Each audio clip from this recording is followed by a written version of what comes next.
Hello students, आज हम लोग बीएड फर्स्ट ईयर के पेपर 3 अधिगम और शिक्षण पेपर से एक बड़ा ही महत्वपूर्ण टॉपिक पर चर्चा करेंगे। विस्मृति यानी भूल जाना या भूलना, फॉरगेटिंग।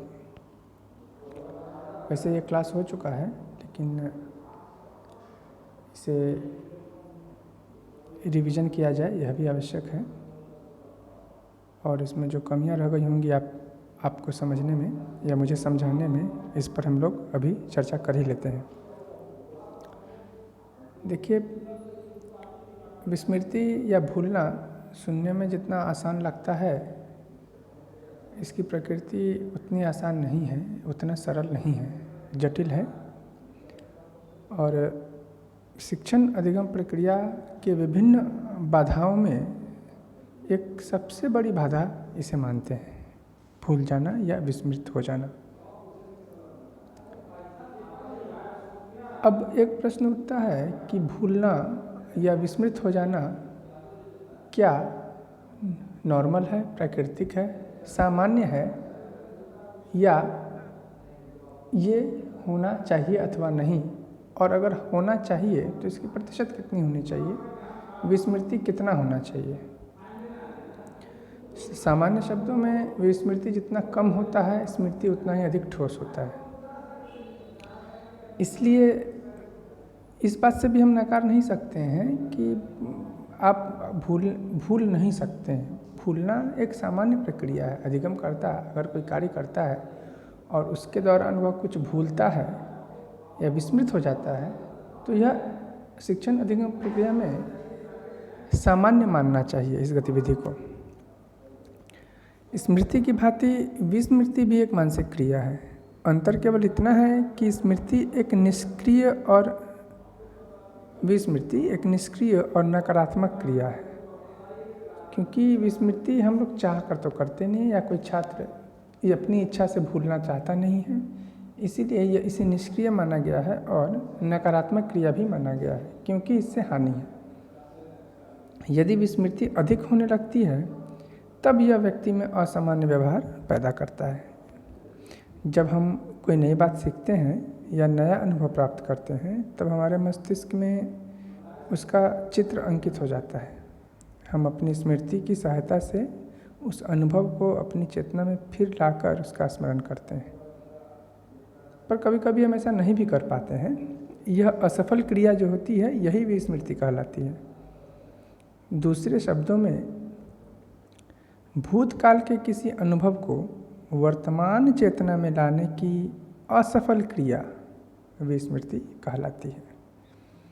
तो हम लोग अब यही समझ रहे हैं कि जो हमारे मन मस्तिष्क में पहले से है, चाहे वो जानकारी के रूप में हो, ज्ञान के रूप में हो, अनुभव के रूप में हो, और अचेतन मन से चेतन मन में लाने की प्रक्रिया जब सफल नहीं हो पाती है किसी परिस्थिति विशेष में, तब हम कहते हैं कि विस्मृति हो रही है। और एक बात हम लोग हमेशा ध्यान में रखें कि यह एक सहज प्रक्रिया है। विस्मृति एक सहज प्रक्रिया है, और सबसे बड़ी बात कि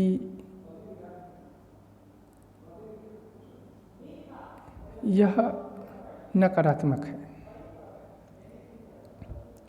कुछ परिभाषाओं के दृष्टिकोण से देखते हैं।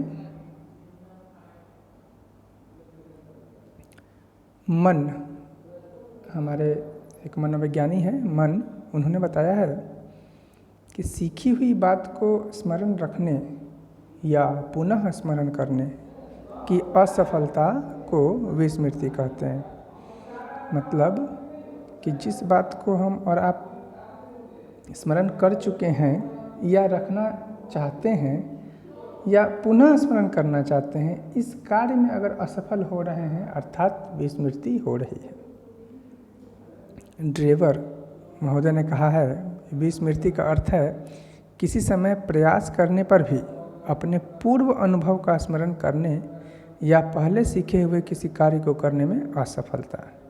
अर्थात आप प्रयास भी करें या अधिगमकर्ता प्रयास करता भी है किसी पूर्व अनुभव को या ज्ञान को स्मरण करने के लिए या किसी पहले से सीखे हुए कार्य को करने के लिए और वह उसमें असफल हो जा रहा है, अर्थात हम कह सकते हैं कि विस्मृति हो रही है। तो कुल मिला जुला कर अर्थ और परिभाषा के आधार पर हम लोग यही देख रहे हैं कि स्मृति की तरह विस्मृति जो है वह भी मानसिक प्रक्रिया है और स्मृति का विरोधी विस्मृति है। अंतर हम लोग बस इतना ही देख रहे हैं कि विस्मृति एक नकारात्मक शब्द है, एक नकारात्मक क्रिया है और निष्क्रिय है। निष्क्रिय इसलिए क्योंकि विस्मृति स्वयं होता है, इसमें प्रयास करने की आवश्यकता नहीं पड़ती है, यह अपने आप हो जाता है। पता हमें तब चलता है जब हम किसी खास बात को भूल जाते हैं और आवश्यकता पड़ने पर या समय आने पर उस बातों को याद रखने में सक्षम नहीं हो पाते।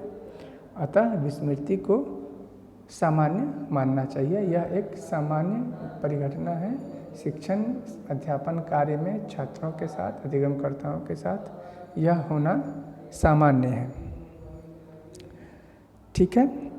और सामान्य तौर पर यह दो प्रकार की होती है, सक्रिय और निष्क्रिय विस्मृति। सक्रिय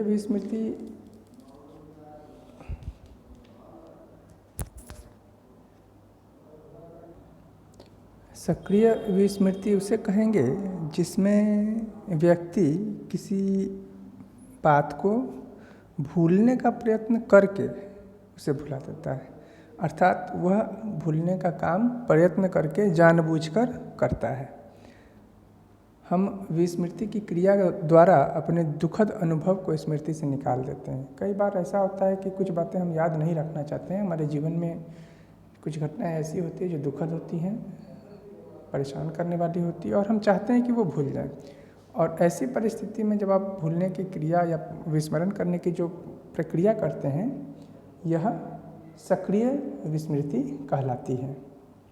वहीं निष्क्रिय विस्मृति में व्यक्ति स्वयं उसका कारण नहीं होता, वह प्रयास नहीं करता, वह सामान्य तरीके से बिना प्रयास किए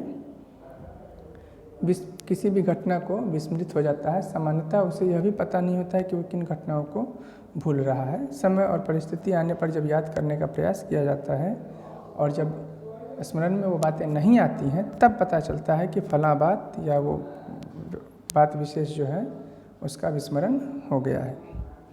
तो ये दो बातें थीं, दो तरीके थे। और यहाँ अधिगम शिक्षण में दोनों की जानकारी होना आवश्यक है, लेकिन हम लोग छात्रों के दृष्टिकोण से या अधिगमकर्ता के दृष्टिकोण से देखेंगे तो निष्क्रिय विस्मृति ही सबसे महत्वपूर्ण जान पड़ेगा। क्योंकि साधारण सी बात है कि कोई छात्र जानबूझकर कोई चीज़ भूलना नहीं चाहेगा, इसलिए सक्रिय विस्मृति शिक्षण में गौण हो जाता है और निष्क्रिय विस्मृति जो है वह महत्वपूर्ण हो जाता है। विस्मृति के विभिन्न कारण क्या हो सकते हैं उसके बारे में आगे हम लोग चर्चा करते हैं। पहला कारण बताया जा रहा है शिक्षार्थी का स्वास्थ्य।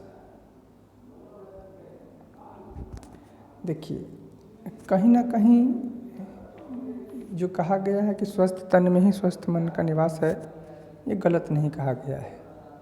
विस्मरण की मात्रा शिक्षार्थी के स्वास्थ्य द्वारा प्रभावित होती है।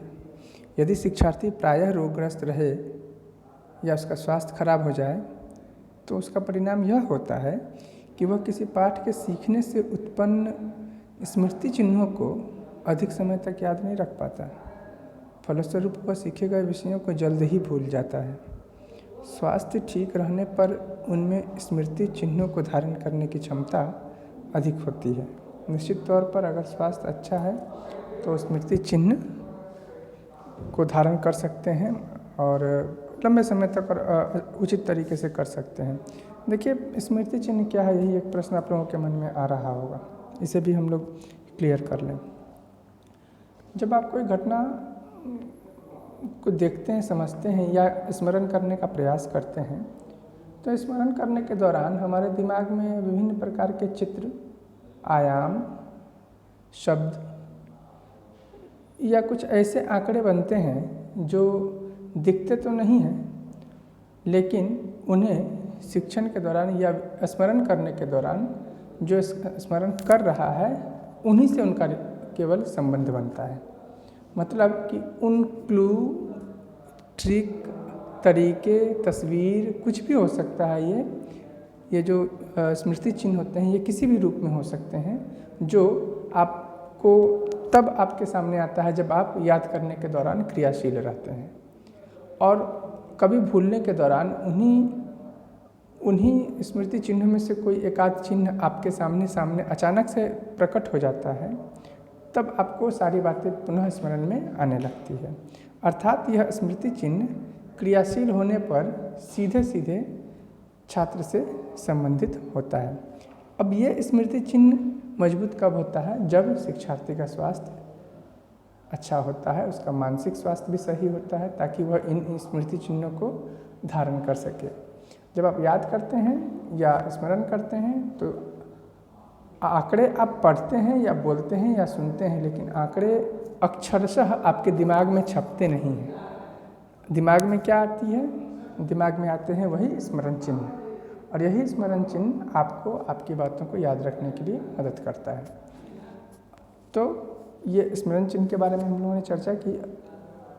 और स्वास्थ्य जब तक अच्छा नहीं होगा शिक्षार्थी का, तब तक ये बच्चे इन स्मृति चिन्हों को अपने भीतर मजबूती से और लंबे समय तक अस्थायी नहीं बना सकते हैं।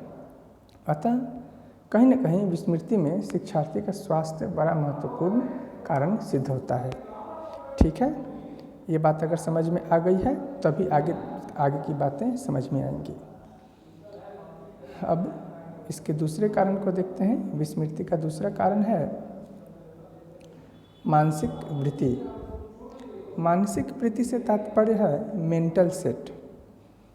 मानसिक वृत्ति या प्रत्याशा यानी एक्सपेक्टेशन से भी विस्मरण की मात्रा प्रभावित होती है। ऐसा देखा गया है कि जब छात्र को किसी पूर्व सीखे गए विषय का या पाठ को फिर से याद करने के लिए कहा जाता है और एक समय सीमा दी जाती है कि हाँ इतनी देर में आपको करना है, तब वे ऐसा करने में अधिकतर सफल हो जाते हैं।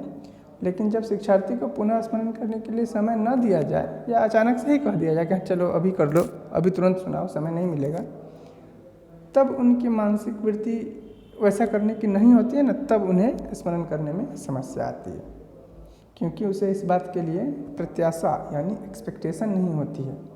फलस्वरूप विस्मरण की मात्रा बढ़ जाती है। मतलब ये कहने का मतलब ये हो रहा है, इन बातों को फिर से समझें कि विस्मरण या स्मरण के दौरान हमारी मानसिक स्थिति कैसी है, मानसिक वृत्ति कैसी है और एक्सपेक्टेशंस यानी प्रत्याशा कैसा है, ये सारी बातें बहुत मायने रखती हैं।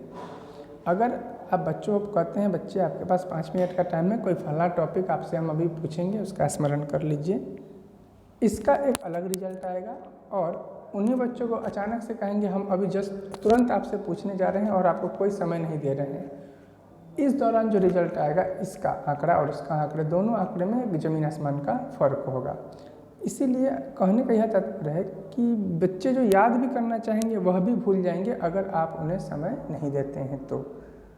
और यह समय क्यों दिया जाता है? 2 कारण। एक, उन्हें स्मरण याद दिलाने के लिए, और दूसरा कहीं न कहीं उन्हें अपना मानसिक वृत्ति यानी मेंटल सेट को स्टेबल करने के लिए, ठीक करने के लिए कि हाँ मेरे पास इतना समय है, इतने समय में हम रिकॉल कर सकते हैं, विस्मृति कर सकते हैं, स्मरण कर सकते हैं, फिर से स्मृति को कम किया जा सकता है। मतलब समय देकर विस्मृति को कम किया जा सकता है, और यह समय मानसिक वृत्ति को स्थिर रखने के लिए दिया जाता है।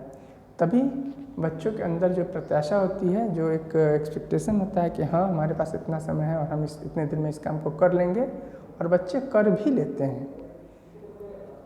इसीलिए मानसिक वृत्ति और समय का एक मजबूत संबंध है, और अगर समय नहीं मिलेगा मानसिक वृत्ति नहीं बनेगी और वहाँ भी विस्मरण होगा।